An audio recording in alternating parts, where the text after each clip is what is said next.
Music and Booze with Mo is co-produced and distributed by Nitty Grits, the media division of the National Food and Beverage Foundation, changing the world one taste at a time.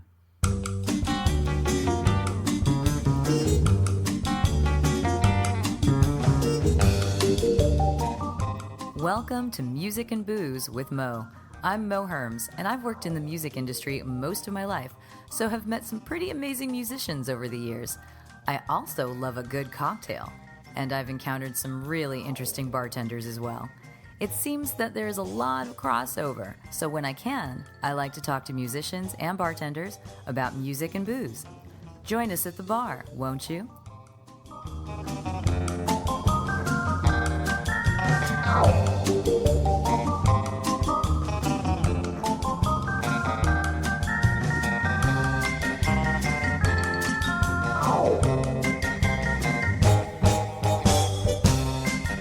Music and Booze with Mo is brought to you by The Mermaid, a cozy neighborhood bar with an aquatic flair in the Little Tokyo area of downtown LA. Open 7 days a week, featuring tropical cocktails and snacks, The Mermaid also has a daily happy hour from 5 to 8 p.m. Follow The Mermaid on Instagram at TheMermaidLA to hear about upcoming events and check them out at TheMermaidLA.com. Head to 428 East 2nd Street, Los Angeles, for a drink.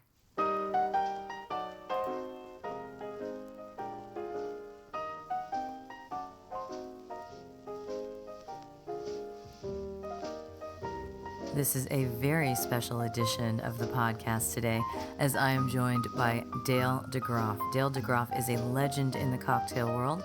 He is known as the king of cocktails, and he put out an essential book called The Craft of the Cocktail, which is in the process of being revamped for a new edition coming out in a year or so. Dale DeGroff was also a musician. Yeah, he liked to sing, he liked to play guitar, he played some piano, I believe. He's going to tell us all about it. He used to play in bands way back in the day, and in fact, did do a tour of the United States, combining his love for music and his love for cocktails, the knowledge that he had, doing a show that encompassed songs that were big when the cocktail he is discussing came out and that sort of thing. We'll hear all about that during the course of this interview. It was so fortunate for me to have a best-selling author, a James Beard Foundation award winner, the founder of the Museum of the American Cocktail, a Tales of the Cocktail Lifetime Achievement recipient. We could go on and on, but instead, why don't we just sit down and listen to possibly one of the most charming bartenders I've ever met, Mr. Dale DeGroff. We were telling stories. I know, that's what we do. There will be stories. So we were talking about our drinks and our drunks in the early days and everything. It's always fun. Yeah. But since this is a Music and Booze podcast, I've got to ask you about all of your musical time. I really want to hear that. Okay, so you play guitar. I do, but I'm a terrible guitar player. I'm a really good singer. I'll tell you that. Band, but I can play some of the tunes that I sing, but not very many of them. So I had a band in college with, actually, the leader of the band was this guy I kind of idolized. He was the singer. Mm-hmm. And, we were pretty terrible. And he was good. But the two sidemen were not so great. That's what he could afford was college band, right? But he was such a good singer that nobody cared, and it was marvelous. I really loved it. Went to college, and because I started the band in high school and then carried over playing fraternity parties. Those are the kind you can get over because everybody's so drunk they can't notice the music is bad. But that's when I had already established a base of kind of jazz as a go-to music for me, but I never drifted away from my earlier music that I liked because my father was into Burl Ives and those like deep pop vocalists of the time. That, and also he had a really eclectic music taste. He was listening to a lot of classical, so I heard a lot of music in the house, and I never really distinguished between this kind of music and that kind of music. I just listened to it. If I liked it, I liked it. Exactly. When you were growing up, how many different places did you live? Being Everywhere. a Navy brat. Everywhere. So did that have an influence on you as well? Oh, tremendously. Because I was I was going to flamenco in Sevilla when I was 16 and 17 years old. You know, it was fucking amazing. That may make me more envious of anything. And I was also in Morocco. We were in Morocco for a year, and I'm listening to that incredible. How many tones on that scale? I can't remember now. Mm-hmm. And that music was, to me, just mystifying. Yeah. Oh, absolutely. So I had a real deep dive into lots of different kinds of music when I was a kid. But then when small band jazz hit me, it hit me hard, and I just started listening to everything I get my hands on. Coleman Hawkins, Lester Young, everything. And then I came to New York, and those guys are playing. I'm hanging out. Every 4 nights a week we're in Jimmy Ryan's club. Roy had moved uptown from the Half Note. Mm-hmm. He was there for 13 years, and people walked in the door and they stood up in the bandstand. That was the great thing about that era. When Ella walked in the door, when Louis died, Louis used to travel with Ella. When he died, Roy traveled with Ella because she knew that he knew the book, Yeah. And so when she would walk in, when he was playing those 13 years, she was right up on the bandstand, and we're at the bar right there, and she's right here, And I can't imagine. And every other musician who was in town wanted to get up on the bandstand with Roy. Some young guys wanted to get up on the bandstand with Roy. Roy Eldridge. Roy Eldridge. Mm-hmm. Yeah. And if you had the nerve to get up there, he didn't show you any mercy if you didn't belong up there. But Yeah. So that means that you always were seeing incredible performances. Incredible. There. And the Young Lambs were next door at Red Balaban's place, which was called.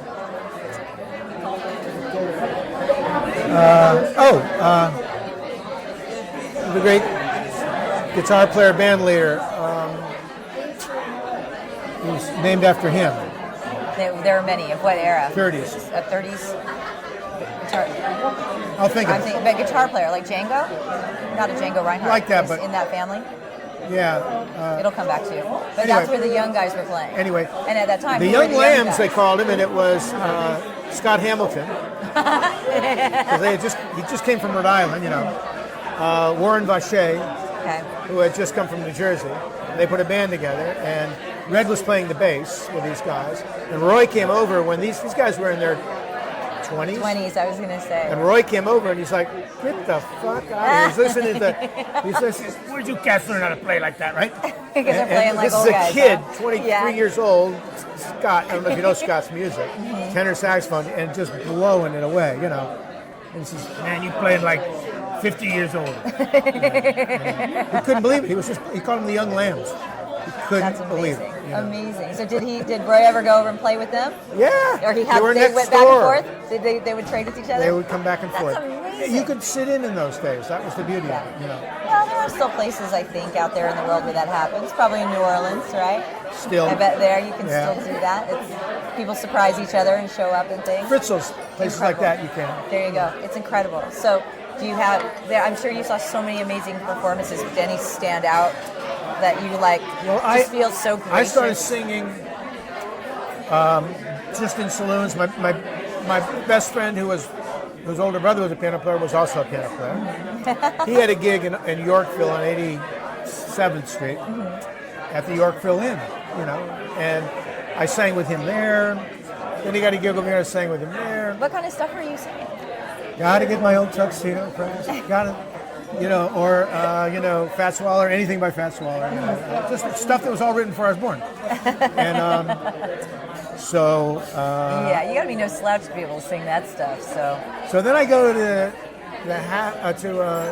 Assembly Steakhouse one day, and there's this guy, Austrian guy, playing the piano, a black guy, very, very distinguished, playing show tunes, And I would go there for my break between my shift in the office and my shift behind the bar at the Rainbow. And there were these people from the Lambs Club. I used to sing with them once in a while, show tunes. And I said, I sing, man. But you don't know any of my tunes. I said, what do you like? I said, I like Fats Waller. Who? Really? Who? I said, I'll bring you some music. So he started to really get into it. Well, he ended up 11 years at the Carlisle Hotel playing at Bimmelman's Bar. I hired him there because I did the restoration of that bar several years ago, 12 years ago. And I hired him. Sadly, he died literally last year. Oh, wow. A young man, aneurysm. But he was a brilliant. By then he had started to take his classical training, and mix it with his jazz love. Then he fell in love with jazz. He started going crazy on you're jazz. talking about Gershwin. To me, that's exactly what Gershwin was all about. He's taking Take Five and Bach and doing the most amazing. That's amazing. Chris Gillespie, if you can pick up one of his 3, sadly only CDs before he died. And the job he was about to move into was a musical director for a TV show here locally. Oh, really? He was about to move into that job. And what was his name? Chris Gillespie. Chris Gillespie. He was in Bemelman's Bar for 11 years. So he's got music out there that we can find if we want to find it. Excellent, excellent. Did you ever sing with him? Nope. At the assembly, that's what I said. I can't sing with you, man, because you don't know my tunes. Okay, so you did So I sing. taught So him once my you taught him, tunes. then you were able to sing with Absolutely. him. Okay. Sunny side of the street, come on, man. And then the Lambs Club invited me to join. Oh, really? And I joined. I'm a member of the oldest theatrical club in America right now. Wow, nice. So then, when you were in your band was more of a kind of rock and roll thing. Yeah, that was jazz not my thing. band. It was his band. It was your roommate's band, your friend's band, your college mate's band. Another terrible drunk. He used to drink out of a flask warm gin. And I wanted to be like him, so every once in a while I said, let me have some. I feel like I've read this story. So this is the frontman of the band. And I got so sick that I literally, when I came to New York and realized that bartending might be my future, I said, did you try warm gin again? I really need to learn how to drink martinis. Okay. And so I taught myself how to make a proper martini and how to enjoy it. Because I had ruined gin for myself trying to be like this guy.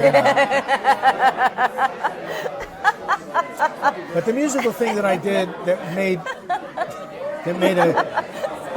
well, we all have the drink something that ruins us at some point.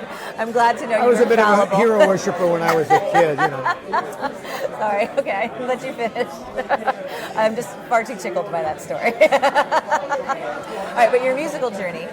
So you went from... Well, I wrote this show, The History of the Cocktail, in songs and stories. And I picked bits of music and whole songs and verses from songs throughout the hour and 10-minute show.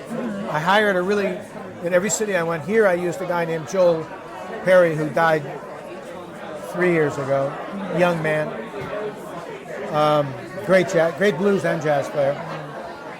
Texas blues. Every time those guys came to town, he was on stage with them. Awesome. All those Texas blues players. That's very robust. Each city I went, like Jill would help me out, she would Google Los Angeles looking for studio musician Great American Songbook. Perfect. So in LA, we get the guitar player who was in his late 70s, early 80s, from the Tijuana Brass. Shut up, really? Yeah, honey. Oh, that's awesome. He came on stage with me downtown LA, and I was blown away. And when you have somebody like that behind you, you are so much better. When I get to San Diego, I called him. I said, "Can you come down to San Diego?" He says, "Geez, I got a gig. I can't. I got a guy for you." Another old guy. In San Diego? Played on the Dinah Shore show. Oh, wow. We're all studio guys. Nobody listens to that music anymore. They got no work.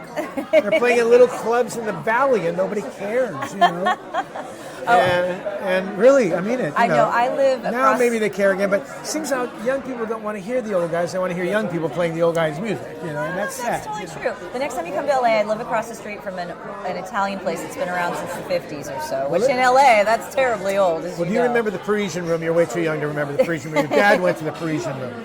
The Parisian Room was south of LA, Pico and way south, and it had one of the great jazz clubs in America. It's called the Parisian Room.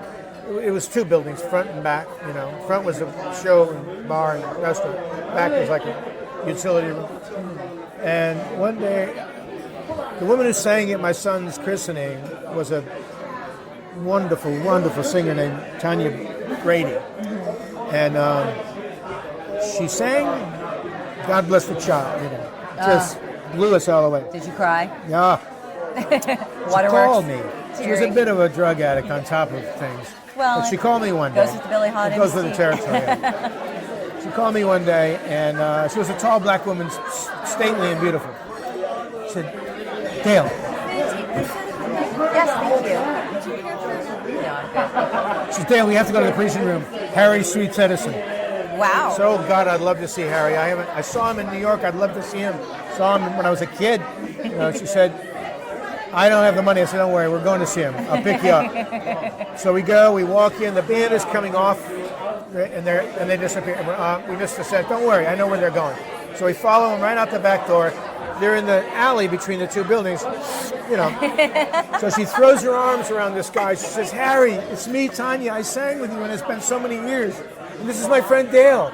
I said, great to meet you, man. And he goes, nice to meet you too, Dale, only that's Harry. Poor Tanya. Thank God it happened to her, not me, right? She's like, oh, I'm so sorry, Harry. It's been so many years. I'm so sorry. Well, the next time you get to LA, I will drag you to Columbo's because it's a piano bar. And on Monday nights, when many of the other restaurants, bars, shows are off for the night, are dark, people jam there.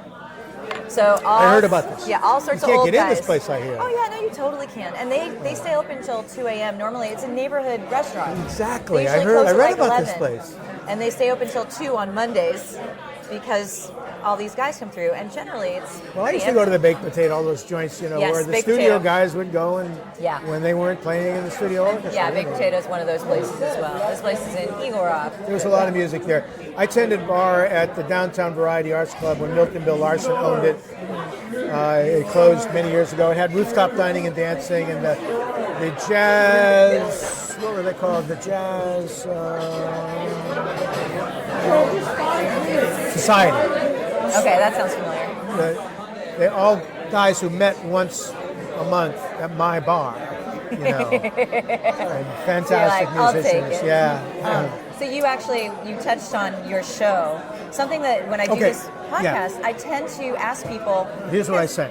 Yes. Started with, for no other reason than the fact that it had to do with my arrival in New York, your cheating heart. I walked into a bar at 69th and Columbus when I was living in the YMCA to meet a woman who worked next door at Chip's Pub. She was going to come over when she got off. She said, maybe if I'm lucky, midnight, if not 2, wait for me at the Irish bar. I don't want my boss seeing you because he doesn't like people hanging around, especially people with no money. So I didn't have much money, and I had $2.50, beers were 50 cents, and I was down to my last 50 cents. I had tipped this really nice old bartender. And this guy says to me, hey, kid, and by the way, I had everything with me because when you stayed at the YMCA Sloan House, First come here. you couldn't leave stuff in your room. Yeah. And he said, hey, kid, you play that guitar? I said, why don't you sing us something? Can you sing us something? Well, the only one at that time that I could accompany myself on was your cheating heart, right? So I did it. And the guy's got a tear rolling down. Give the kid a beer. Oh. 3 beers and 3 more renditions of your cheating heart later. She comes in, only to inform me that her boyfriend's going to move in with her, and I can't get the apartment in Greenwich Village, which I was hoping and hoping. Of course you were. Oh. When tears come down like falling rain, you'll toss around and call my name. You'll walk the floor the way I do. Your cheating heart will tell on you. So was your show, was it your history Yes. of music and cocktails? My history of the cocktail. The cocktails. The music accented was with incidental music for at the era. time. Because then the first era after Your Cheating Heart, which wasn't one of the eras at all, was 19th century.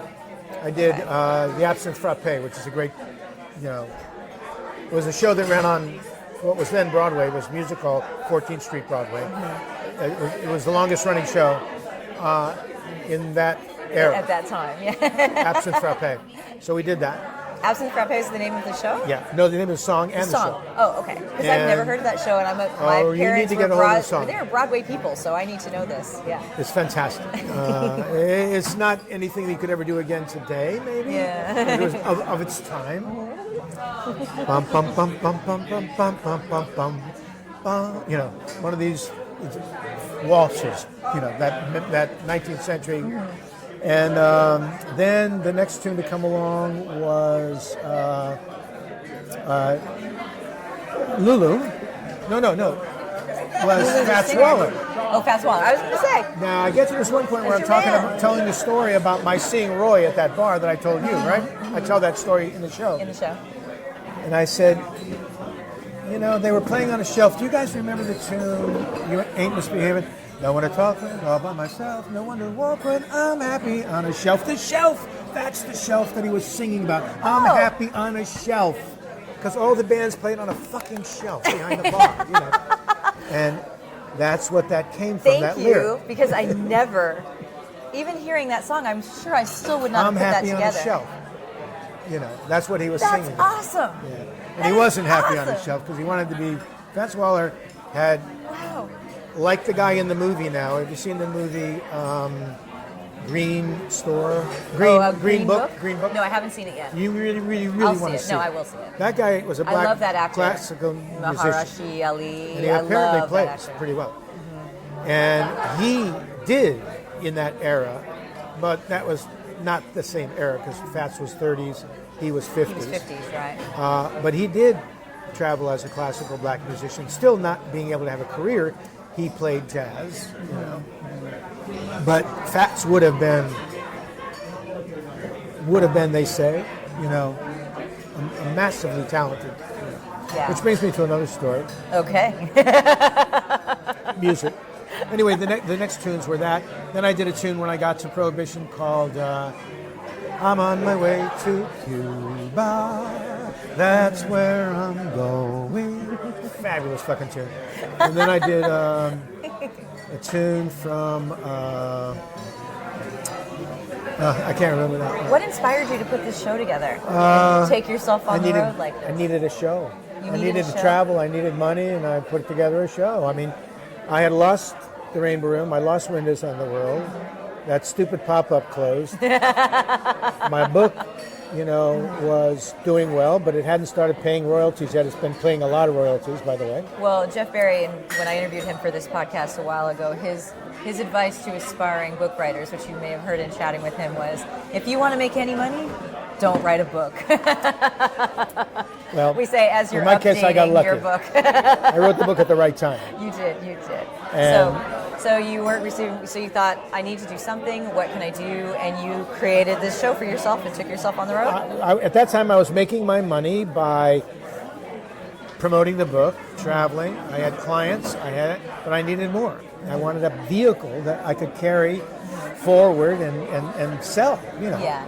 And this was it. And I did, in fact, for 3 years, travel that show, followed by another show called I'll Take Manhattans, which was a tasting of 5 generic Manhattans with 5 different aromatic bitters right in front of them. Oh, okay. No music. Then I just finished doing 2 years with another show called Whiskey Gamblers and Flying Horses, which is we got a little bit of music. It opens with I got the horse right here. The name is Paul Revere. Because what this is it's a side-by-side evolution of American whiskey making and thoroughbred horse racing in America. And it's fucking fascinating. The roots of thoroughbred horse racing is one hell of a story. I grew up next to Del Mar, so since you I go back spent to time in San Diego, you're familiar. Godolphin, Arabian. I go back to the 3 foundational,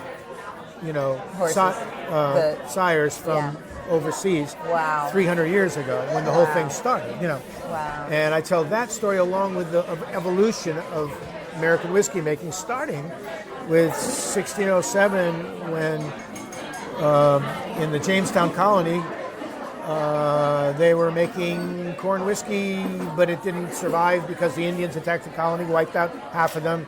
And that recipe died with the guy who had found it. And the only reason we know about it is because he wrote letters back to London about it. Wow. I tell from that moment up until modern times the story of America, how it changed and why it changed, and all the people who had part to play in changing it, including one thing that a lot of people don't know about is a woman named Carpenter whose sour mash recipe written down on a letter, which is in the archives in Kentucky, family archives of whiskey makers, 1817, my memory serves me. A sour mash recipe on one side and a sweet mash recipe on the other side of this piece of paper. About 25 years before, what's his name? Crow, Dr. Crow, who was still in university at that time in probably Edinburgh. Okay. Hadn't even come to America yet. Was sort of given the father of sour mash, but even though he didn't invent it. Well, she may have been the woman who in fact did invent it. Amazing. Yeah. So And this is all in the show. now has this, and I that have you the covered that in the paper. show. PowerPoints with all this, by the way. Lots of pretty pictures. You know. Oh, yeah. People like pictures. That's all good. Has her recipe come back? Has anyone No, used sour that mash for has been anything? used since Hers? Sour mash is pretty much the state of the art Yeah. from that time and Forward. I mean, but she was, nobody uses sweet mash anymore. yeah. But Yeah. but they're Her using recipe is the hers first written recipe for sour for mash out there. anywhere that anybody's ever found. Wow, that's amazing. That's She had amazing. a weaving company. She ran a distillery. She raised several children. Buried 2 husbands. She was a Wow. frontier woman. Yeah, Kentucky. for sure. Yeah. That's incredible. Well, you know, it's something, and maybe in your research with cocktails, you stumbled across this. Things I've read a lot about were, especially the pre-Prohibition and then post-Prohibition era, and the pre-Prohibition era, how, women weren't allowed to go to bars. And during Prohibition, At least not the kind you want to marry. That's my joke exactly in the yeah. show. The first show I told so you you about. have covered all of this, yes. And then how during Prohibition, of course, there were the speakeasies and everything went, so women were there. Except in New Orleans, where they called them coffee houses and they made it okay. See? You do know this. I'm trying to pretend like I'm telling you anything, but really what I want is for you to give me more information. And then leading out of that era, how women were still not really going to bars, but were entertaining their husbands and their husbands' business colleagues at home. Yes, so the cocktail women parties. were creating fantastic cocktails at home. Well, women, if you're a proponent of David Wondrich's view of cocktail history and drinks history, which I am, of course, and David makes the point in Imbibe that women, and in Punch, that women in the 17th, 18th century were the ones behind the bar in Yeah. the taverns and the inns of Exactly. Ireland, Scotland, and England. Because they were serving. Yeah, the husband and the father ran the stables and the thing, and the woman ran the bar. That was, and so that good-looking young daughter was the one who brought the people in and made them happy, and that Ada Coleman may have been the last of that era at the American bar at the Savoy, and then international business took over, and there is pretty good evidence that it was American businessmen who came in and saw Ada Coleman behind the bar at the American bar at the Savoy and said, "Why is there a woman behind the bar?"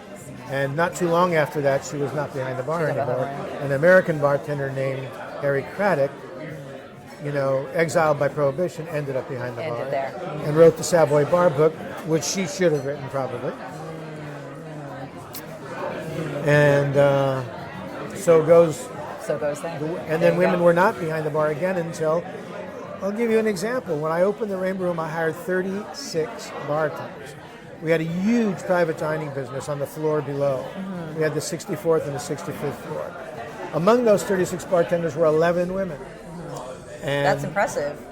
At that they were time, good. especially, yeah. And here's the deal.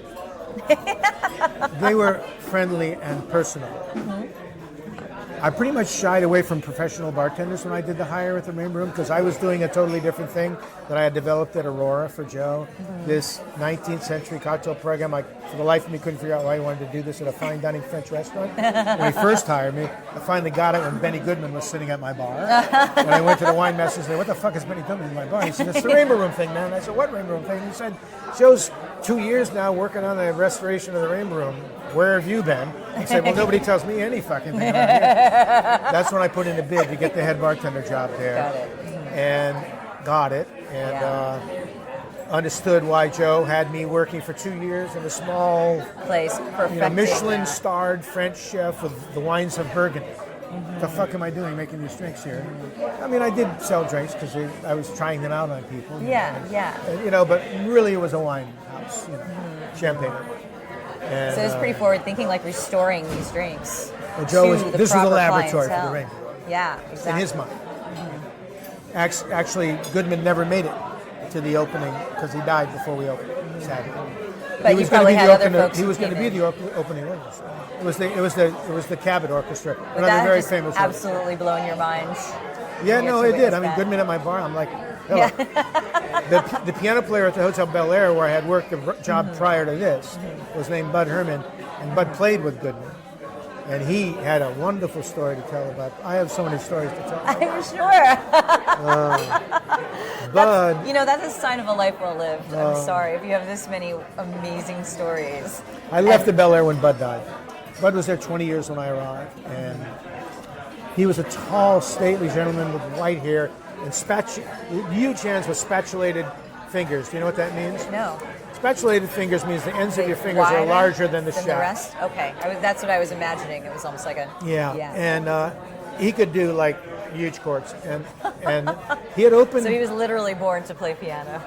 The second year of the Flamingo in Vegas, he was in the lounge. Okay. Gooden was in the main room. Wow. Gooden was having a lot of trouble because there were black men in the band. Vegas was very anti-black at that time. Yeah. Well, it took He lost his Frank coming in piano and breaking player that behind down. that issue. And Bud used to sit in with him once in a while. And one day when he sat in, Bud felt Goodman breathing behind his neck. And Goodman says, how do you like the seat there, Bud? He said, I don't know what you mean. He said, well, it's yours if you want it. I've just fired the piano player. Oh. So. And you got to hang out with him when you were at the Bel Air. He played with Goodman for a little while. The story I'm getting toward is that this was only like a 9-month gig for him. And when it ended, they ended in LA.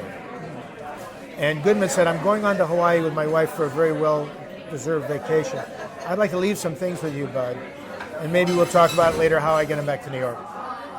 No problem, I got a place here. So, some years go by, actually. And there was nothing really important, apparently. Bud figured out. And then one day, he gets a call from Goodman. He says, I left those things with you. You remember? He said, yeah, I was wondering if you were going to call for them. So I don't really care about anything except that in such and such a box is a reel-to-reel tape. And I really, really need it. It's the only one. And I had traveled to LA with it, but I never got around to doing what I was going to do with it. But I need it now. God, okay. And you know what it was? It was the reel-to-reel tape made when they hung that single microphone over the stage at Carnegie Hall. Wow. And did that legendary recording with Sing, Sing, Sing and the whole Goodman Orchestra and that whole incredible album, which came off that one giant radio mic above the stage. And the reel-to-reel tape that Bud had in his house all those years was that. Somebody said, we need that tape. They're remastering? And they released that great Carnegie Hall, first jazz ever in Carnegie Hall. Wow, that's incredible. Bud had been sitting on the tape in his apartment. He's like, I guess I did have some kind of important thing.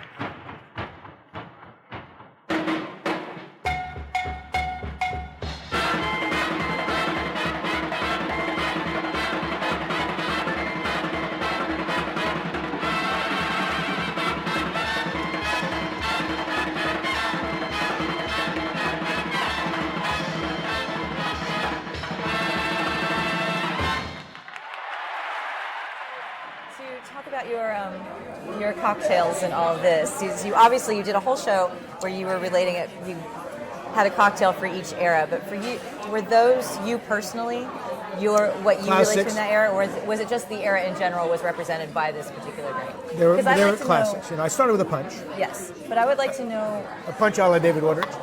Ah. I mean, he taught us how to make punch again. Yeah. David did. Yeah. And then there was an absinthe drink. Hello. And I did the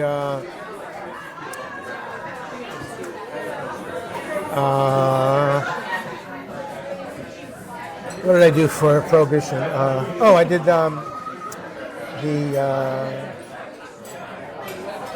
famous drink from the 21 Club, which name is escaping me right now. Southside. Oh yes. Okay. For that I era. want to know. Then we graduated to. I wanted to do something that made sense for the new millennium. You know, the change in the cocktail world. Yeah. And I did the yuzu margarita. Oh, that sounds lovely. Yeah. That sounds really lovely. So there were 5 drinks, basically, a punch and 4 drinks. You know, and it was a great value for the people who came. You know, I did it many, many times in New York, and then I took it on the road. When I did it in New York, I always did it at Macau Trading Company downtown I know that they would place, build yeah. a stage for me. I have a friend that plays there, Daddy Wellington. Not down in the basement, but upstairs. They would make a stage in the back and move the furniture around for me. It was really lovely. That's wonderful. A lot of those guys were originally from. It's a lovely space. Yeah, they were originally from Pravda. Some of those guys. Okay. That's where the employees when the idea came from. Oh, okay. And I had trained generations of bartenders at Pravda going back to the beginning. I opened Pravda with Keith as a trainer and as a consultant. You know. Then Balthazar, then Pastis. He wanted to have the Rainbow Room thing. He wanted that. You know, he was a. I mean, you know, Keith was like Danny, in the sense that Danny Meyer, everything he touched turned to gold. You know, but he was a detail guy. He was like Joe, Danny, Keith. The secret to these guys is they're incredibly detailed thinkers. I mean, nothing gets by them. Not this, not the ashtray, not that, not the chair, not that. Every single thing in the room, on the ceiling, on the wall, nothing gets by them. You know, they are detail people. Well, Joe, you need that to make with it his work. lighting. Joe created lighting in restaurants. He said, you want to have a dark restaurant, but you want every single tabletop to glow so that you can see the fucking menu and so that the faces of the people across the table glow. But over here, if you go here, you're in a very sexy, dark little corner. If you go here, you're back in the glow. So he would position tables with this Just lighting. underneath the muted light. Spots, you know, with, you know, the most colors chosen specifically to make people look incredible, you know. So Hollywood. The complex lighting system in the Rainbow Room took months and months to design and set. We had settings going from early morning all the way up to late at night in that room. I set music that way up in my bar. You know, there's a different sound that you want to play at different times of day. Joe was what made my career, by the way. Yeah. When I met Joe, and he said, I want a classic cocktail program. This was 84, Aurora. I said, okay. He said, you probably don't know what I'm talking about. He said that to you? Yeah. I said, well, Manhattans and martinis. He said, there's much more than that. Get a book called How to Mix Drinks by Jerry Thomas. So I went immediately to Fifth Avenue, Doubleday. And I asked for it. The guy's like, no such book. Across the street was still open. The Scribner's still had a bookstore in those days. No such book. He took pity on me, though. He said, you know what? Wait a minute. Let me look at Old and Rare. He said, you know, pal, this was written in 1862. Are you aware of that? You know, the last edition was 1928, and that's out of print, and you'll never find any of these editions in a bookstore. This is Old and Rare stuff, and even then, no guarantees, you know. I got it. I got a copy of it. See, Joe didn't tell me that, because that's the kind of guy Joe was. How did you find a copy of it? And you just dig I it went around to for a while, Joe's did you get it at the partner, library? Michael Whiteman. Michael Whiteman started Restaurants and Institutions magazine. Brilliant guy. When Joe was halfway through his career, he met Michael and they made a company, Joe Baum Michael Whiteman Company. Michael helped him write menus. The menus that James Beard and he worked on at Four Seasons, at La Fonda del Sol. This was 1959 we're talking. Menus that Joe and James had a vision of an American cuisine. You see, when I came to New York, even in '69, all the starred chefs were French or Italian. And it pissed Joe off, it pissed James off. They're like, what the fuck? You know, we have an American cuisine, we need to have a great American cuisine. I feel like it took How about a long menu that time for American says, cuisine to take up here. instead of beef a la bourguignon, how about beef braised in red wine sauce? Hello. An American can read it and fucking order it, you know what I mean? That'll work.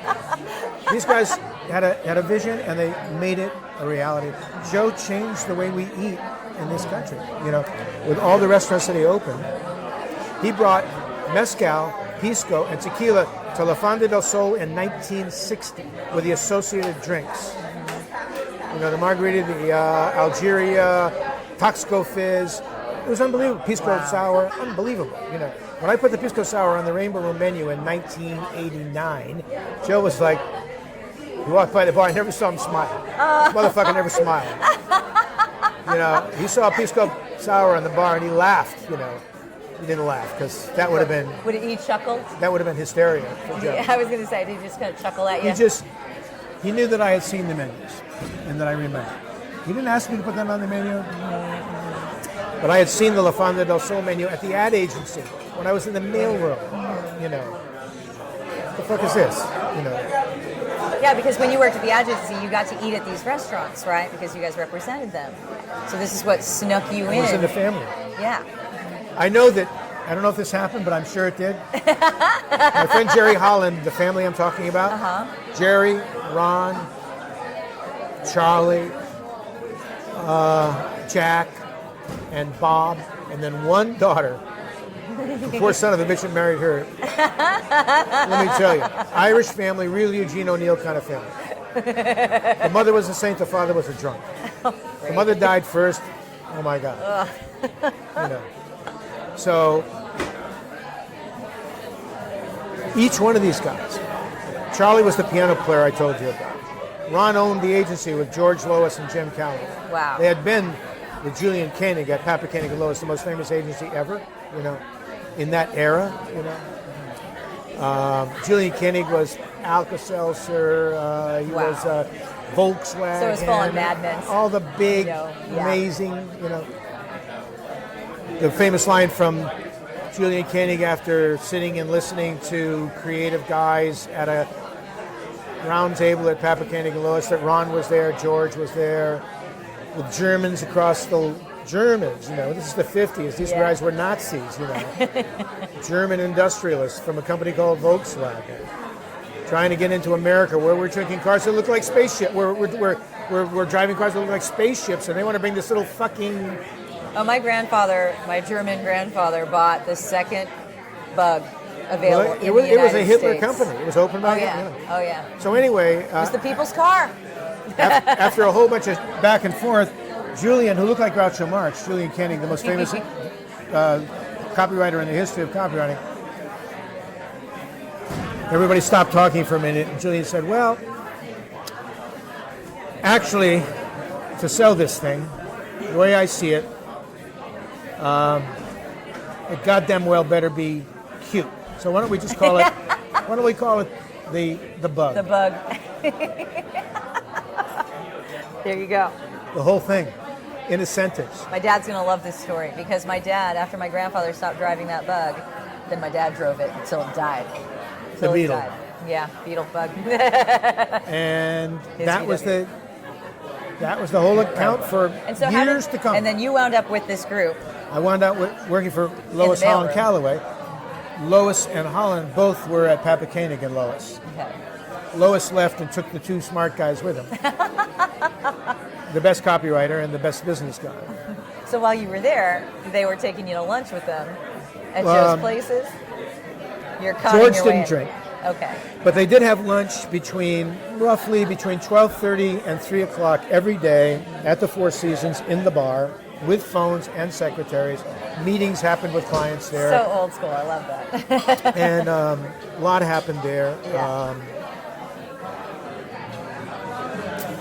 And you George did not drink. But you got the restaurant Jim and Ron bug were big by drinkers. doing this, by going to these places. Oh no, right? I met Joe. I sat at these, and the reason I got to go out at night with these guys is because we were like, Pals.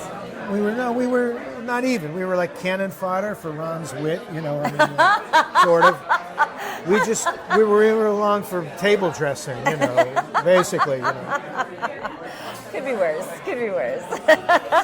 You know, I remember one time years later when I came back from L.A., Ron's agency wasn't doing well, and they had moved from Fifth Avenue, the Squib Building, over to Third Avenue, and they had a big floor, but there was only like 9 people, and there were 25 offices. So he had a big client coming in, and he got all of us together, and he paid us to come in and sit in all the offices so that when they walk the new client around, oh, this is Dale, he's working on, and this is Jerry over here, he's working on. Such a bullshit business. It's so wonderful. It's all about perception. All about perception. Still is. I mean, my brother worked in advertising for years. He was doing animation for them, but yes, very about perception. So I want to roll back to you, and you were talking about your show and how you had a drink that kind of signified the era, but I want to hear about your musical and drink kind of history. Like, you must have your own loves, you know. Well, the highlight of my career when it came to musical and drink was that one single year when we had the pop-up. Your pop-up. Called Blackbird. Blackbird. Your pop-up Because restaurant bar. the guy who became the Bemelmans' 11-year piano player, I pulled him out of the Assembly Steakhouse and hired him at my place for that year. He played nightly. And a lot of people sat in with him, including Bucky Pizzarelli and like really big people. I sang with him from behind the bar. Did you really? Nightly. That's beautiful. I love that. From behind the bar. So what would have been, if you were able to like sit with him, you know, do your own piano bar thing, what would be your cocktail of choice while you were performing? A cocktail what? Cocktail of choice while you were performing. Well, my go-to drink is dry beefeater martinis. Oh, you really got over that martini dry. thing. I really got over it. But I mean, my that's my go-to drink. But I'm like anybody else in our industry, you know, when in Rome, you know. Yes. So. Absolutely. But I think, and something I do talk with people about, I'm like, what are some musical pairings that you enjoy? You know, there are some people who are like, well, if I listen to this, I want to have some of this. And, you know, I did occasionally, you know, sing did have like older tunes like Scotch and Soda with Chris. I had to teach him some of these, you know. Mud in Your Eye, oh, baby, do I get high on your mind? Yeah. I mean, you know, back to the 50s. Because when you were playing that band in college, didn't you guys do like Beach Boys songs and stuff like that? Not like that. We were playing, you know, covers of, at that era, it was 66, so you can imagine what we were playing covers of, you know. You know, Roy Orbison, you know, Dion and Little Susie. And you were not drinking warm gin at this time because you'd already had your mishap. I was drinking whatever I could get my hands on. That was after Spain. I learned my lesson. The rum and coke lesson. So then what would be a recommendation for you? I would love to hear a song. If you said to me, you're like, okay, Mo, I want you to listen to this song and have this drink while you're doing it. You've got to have a couple. No, I don't. No? I don't. It's up to the to individual. me, it's I mean, it's kind of apples and oranges. Yeah. I'll pair songs with people's mood. I mean, not songs of drinks, with people's mood. Cheer them up. Yeah. Slow them down. Yeah. Shut them up. What's a shut 'em up drink?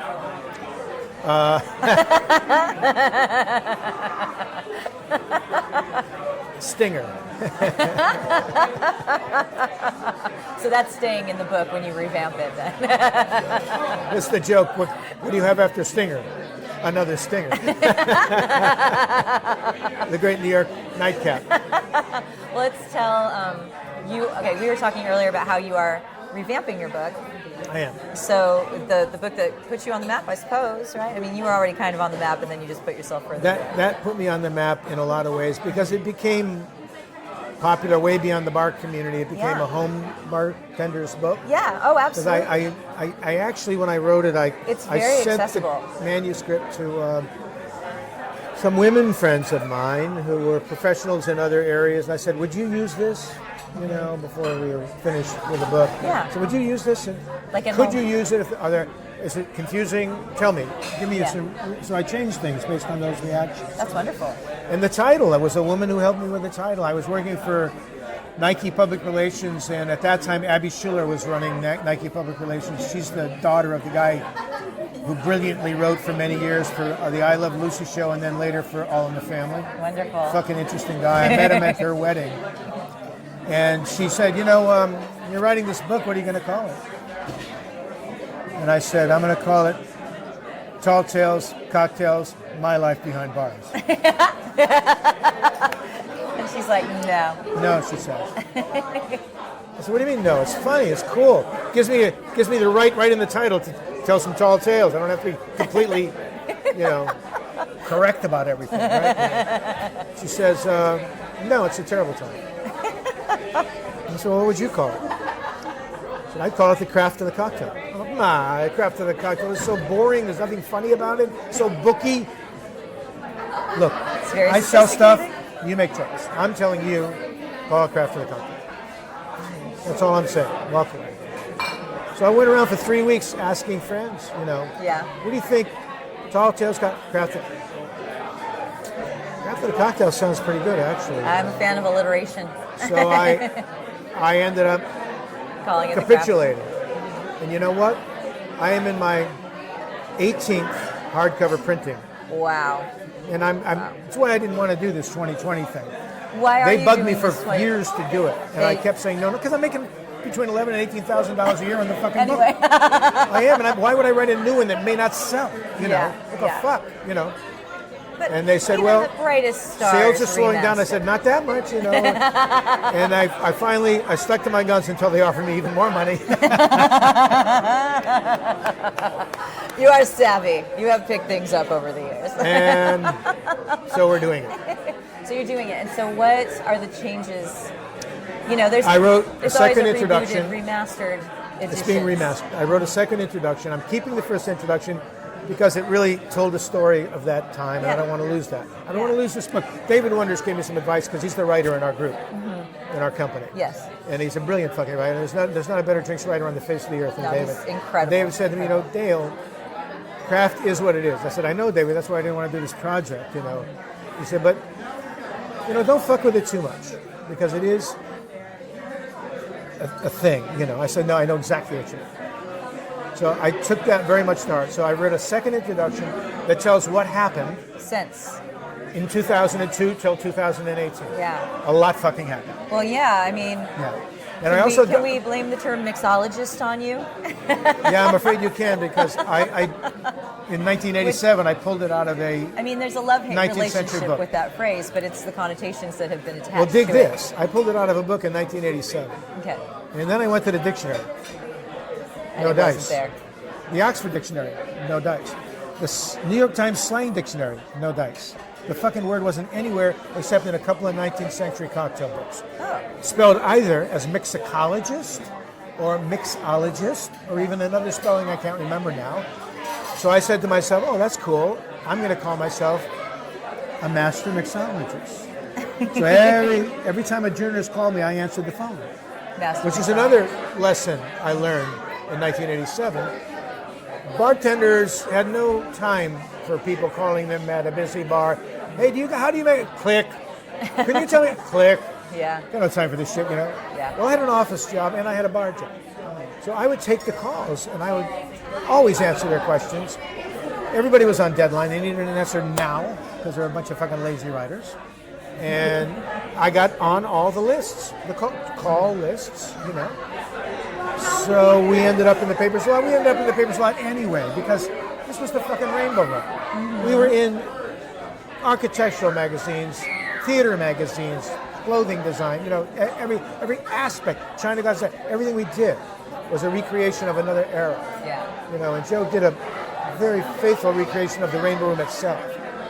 So we were in all kinds of different kinds of media. Yeah. Various publications. I mean, we had So you had a very wide scope of influence because of that. and the people involved, Dale Chilhooly, the glass guy, one artist after another, were involved in the Rainbow Room in some way.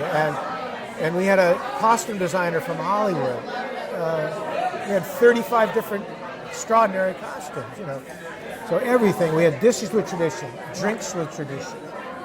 Baked Alaska, Tornado's Rossini, Between the Sheets, Rainbow's Fizz. We had stuff on our first menu that hadn't been made in New York in, hello. That menu went down on every 125 seats in that lounge. That menu went down. Milton Glaser graphics, beautiful. Everybody ordered off that menu. That's why I had to change it after 6 months because I really fucked up. I put 28 drinks on there, plus the champagne, plus the non-alcoholic. And the bartenders couldn't do Just it. couldn't keep up. I fucked up.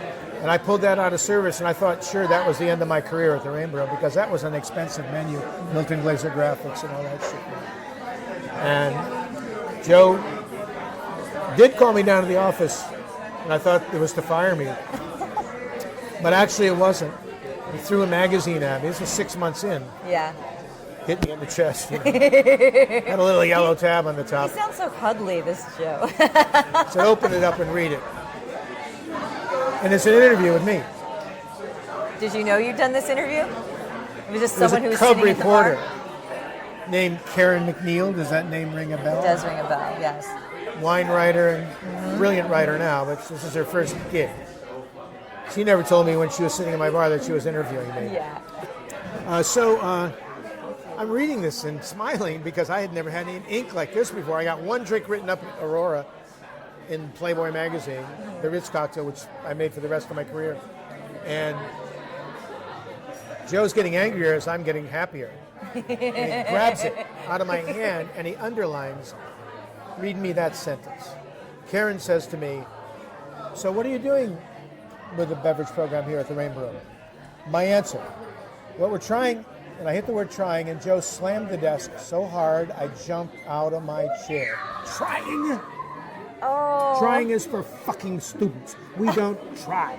We do. We are. We invent. We create. Get the fuck out of my office. Wow. Wow. And you know what? That was my first lesson on how to talk to the press, and I should have known better because I worked at the ad agency. It's a good thing and I'm their not most press. famous line at the agency was for Brenda Fairlines, and I'm sure you remember it. When you got it, flaunt it. Which was ripped off by MTV. It's been No, ripped off. I Love My Maple was ripped off by MTV. I want my maple. I want my MTV. I feel like a current incarnation that of was that another is one of their lines. The fake it till you make it kind of thing. You know, don't let anybody know. Don't let anybody know. Joe was livid. You know. Wow. But he did teach me how to talk to the press, and he wanted to keep me because he knew I knew the stories. Because I had been with Ron, and Ron was his official storyteller, and writer, and speechwriter, and ad guy, and a lot of other stuff. You know, he was a go-to person. Yeah. Even though even though Joe never read a line of any of the speeches that were written for him. Well, what is going to be in that new intro? What are the things that... It's telling the story from somebody Without too who many had the spoilers. perspective to tell the story because I saw the culinary revolution unfold all the way back to, you know, Galton, Millau, and Nouvelle Cuisine in France in what was it? Whatever, I can't remember. 1973. To Nouvelle Cuisine, in America, to California Cuisine, and Alice, and Jeremiah Tower, and then Stars, the I used to first live blocks Star away Chef, from Chez you Panisse. know. And, yeah, you know, I saw it all unfold, and then Yeah. Joe, and hearing the story of Joe and James, and the guys who really started it in '59 with the Four Seasons, and all the other places they opened in the theme restaurants, and Melman, Richard Melman, who I spent a lot of time with, I used telling to do me work that with Joe Let Us gave Entertain him. You. I used to do music for a lot of their restaurants. Well, Richard said to me, I got the idea for theme restaurants from Joe's Hawaiian Room, Charlie O's, Hungry Charlie's, Charlie Brown's. That's where I got the fucking idea, Dale. You know, and Alice said, Alice Waters at Chez Panisse, my son's godfather, was in the kitchen with her and opened Bucci's afterwards. Yeah, and she said, I went to France when I saw the Four Seasons restaurant. I wanted to see what seasonal cooking was all about because we were in the 50s and 60s and even into the 70s. It was about, you know, the most daring ethnic was Italo-American and Cantonese. Yeah. You know, really.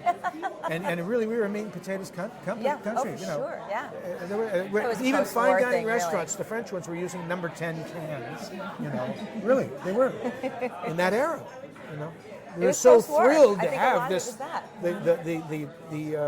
The idea of all this, you know, packaged food. Oh my God, this is like modern. You know, Yeah, Forget that it novelty. sucks. So Oh, I'm sorry. So in the revamp of the book, you're adding new recipes as well? I'm adding that story. You're adding, well, why that's that part of why it. did we have an audience for the craft Exactly, bar movement? yeah. We have an audience for it because way back 35 or 40 years ago, people were jumping ship and going to Hunan, Sichuan up at Broadway and 97th and getting their To learn socks. something new. Oh my God. You know, where I was there, because I lived across the street from it. I mean, I was there the first week and I'm like, get the fuck out of here. I had never tasted anything like this in my life. And then 4 years later, there were 13 of them. You know, all over town. Hunan, Sichuan. Empire, Sichuan. You Yeah. know. So It you're was seeing the same thing unbelievable. happening in cocktails. This like That audience farm to is table our cocktails. audience. They came into the bar in 2000 and ordered a margarita, and somebody pushed a button and the green stuff came out of a gun, and they're like, hold on here. You got this incredible food in your dining room, And, this and is you're how- telling me I got to have this green shit coming out of a gun from You're my like, margarita? And I'm going to go in I there get that and I'm going to have 7-Eleven. the best, you know, Pacific Rim cuisine I've ever had in my life, and you're going to give me this shit? You know? We got a ready-made audience delivered to us on a silver platter. All we had to do was deliver. You know, And you did. and we did. And you did. You And know. it's just blown up. Like, I mean, the smallest towns have localized. I mean, I laid the drink groundwork by menus, doing the you know. actual classics. What Yes. happened in 2000 was they took those actual classics that people had finally gotten used to again, and they said, well, what if instead of Persian limes, we use Persian limes plus yuzu? You know, what if not just a basil and a strawberry muddled together, but how about we take a little bit of rosemary and we make a certain, you know, they're taking it rosemary syrup. way beyond Well, where. this is something we talked about very briefly before we turned on the microphone, was the craft of making a cocktail versus almost like an experimentation of Yeah. making a cocktail. Which I have no problem with, by the way, at all. But you can never lose sight of the goal. Deliciousness. Wide appeal. Yeah. I mean, you know, If it becomes too esoteric. I have a friend, Gary Crunkleton, who opened a bar called Crunkleton's in Chapel Hill, North Carolina. Okay. College town, he wanted to Yeah. open a cocktail craft bar. I was there the first week doing my On the Town, Okay. singing and Nice. you know, to help inaugurate this place. He had taken our 5-day master's class here in New York. And he invited me down. He had a sponsor and everything. So I'm setting up on the stage in the back, and like it's 4 p.m, and 15 construction workers walk in with their hard hats. Hey, new bar, man, this is cool. I love this. When are you guys open? Yeah, we're open. What do you need? Coors Light in cans. You got Coors Light in cans? You know what? We're not that open yet. But if you come back tomorrow, We'll have Coors we'll Light. have Coors Light in cans. I so respected him for that. Yep, totally. Because years later we talked about it. He said, Dale, my craft cocktail group doesn't even show up until 6 o'clock. I opened that bar at 4 o'clock after that event because of these guys who walked in that day. And for the first year of operation, I had $250 in the till before I even opened. And if I had said no to those guys about the Coors Light in cans because I wanted to be my craft Fancy. cocktail bar only, he said, and that is the lesson as I travel with bar smarts around from city after city. We just did our 45th city. That's a hospitality. The partners lesson. and I, David, Paul, Andy, one thing I say to bartenders everywhere I go is, you move into a community. Yep, They didn't ask for you. yep, You moved into their community. yep. Take care of them. I don't care what your vision is. You're in their community now. Yep. You know. That makes me so happy to hear, because that's been my goal with my bar. But So we've that's been what I meant talking- earlier when I was talking about getting a little too. Yeah. A Praise. little too up your own ass, maybe. To not be delicate. Tweezer about drinks, it. we call it. Well, we've been talking for about an hour, and I know that you have a life. What I want to do is beat the rain. We've got nasty Yes, rain coming. That is coming. And I got to have get the my Long umbrella. Island Railroad And back. Yeah, you've got a way back to go. So before we totally wrap up, what shall we be telling people?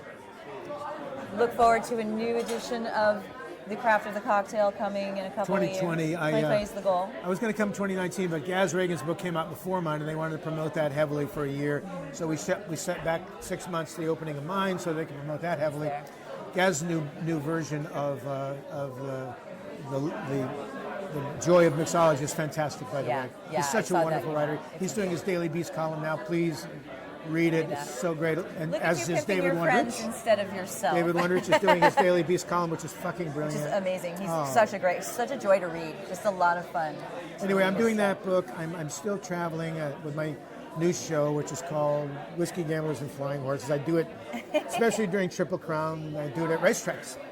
I do it every year at Belmont. Do you do it at Santa Anita? Do you ever make it to Santa Anita or Del I Mar? have not. I've done it at Golden, down in The Fort one that's Lauderdale. gone now. Oh wait. Oh, in Florida.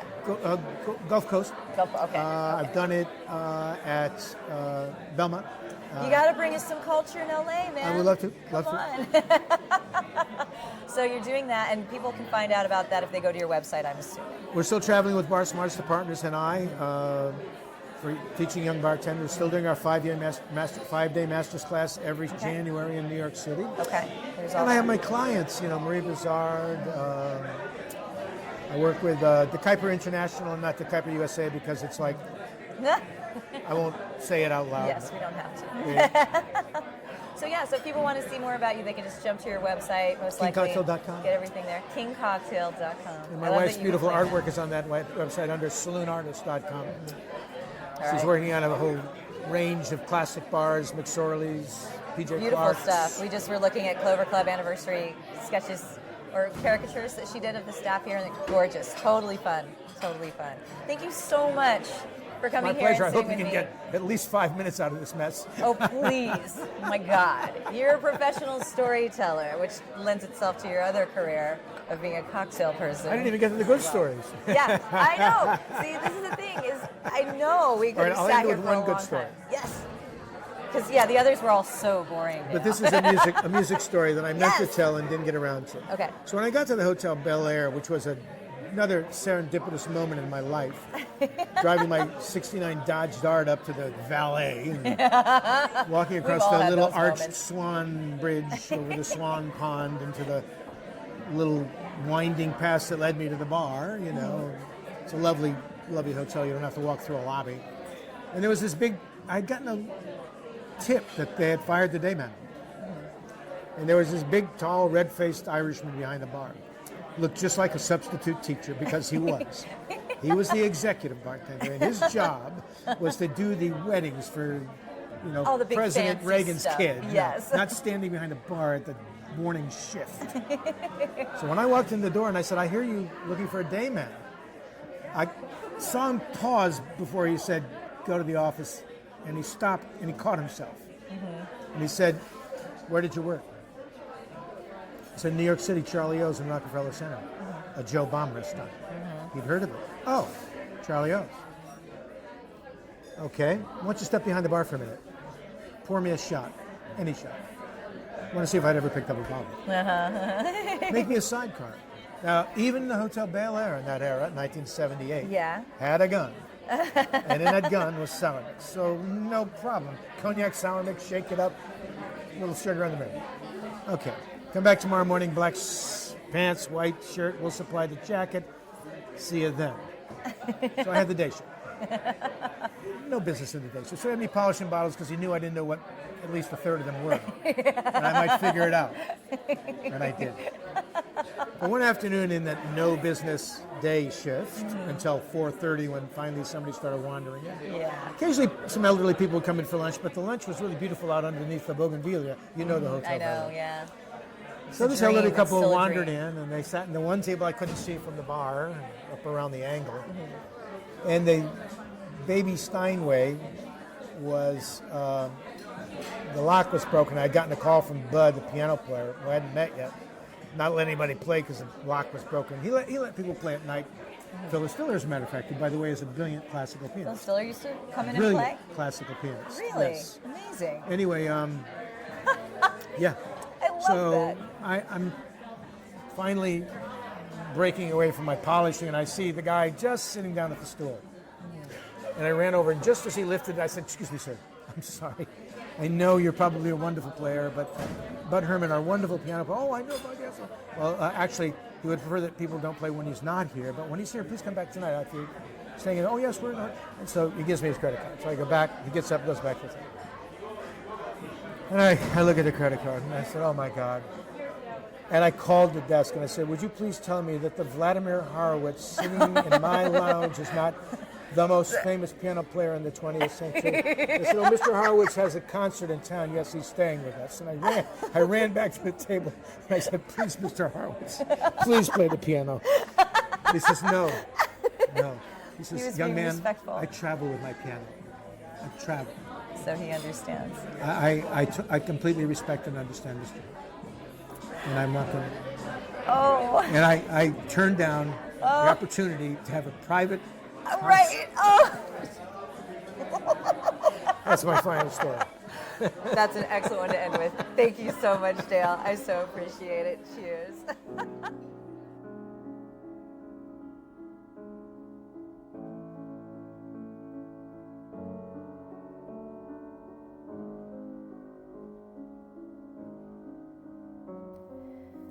It was really quite special to get to sit with Dale DeGroff at the Clover Club in Brooklyn and basically watch him be treated like a king, because he is king of the cocktails.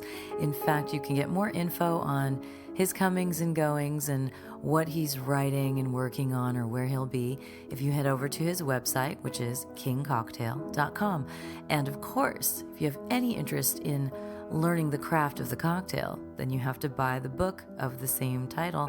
It's very thorough, tons of great recipes and tricks and how to bartend, how to be a fantastic bartender. So go read it yourself. You will be learning from the man who put it on the map in the last, 40 years or so.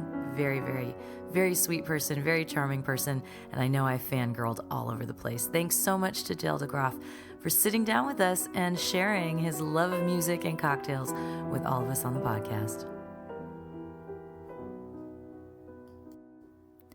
Music and Booze with Mo is brought to you by Barkeeper, a head shop for cocktail lovers, located at 614 North Hoover Street in Silver Lake, Los Angeles. Stop by for barware, vintage glassware, a carefully curated collection of spirits, and one of the most impressive selections of bitters anywhere. Follow them on Instagram and Facebook for information regarding spirits tastings. That's barkeepersilverlake.com, and also in the Virgil Village neighborhood of Silver Lake, Los Angeles. Thanks for tuning in to our barroom chats on Music and Booze with Mo. For more info about today's guests and our Spotify playlist, check out my Facebook page, Mo Herms. Please subscribe to the podcast and feel free to tell all your friends about it. Lower your expectations and join us at the bar. Till next time, cheers.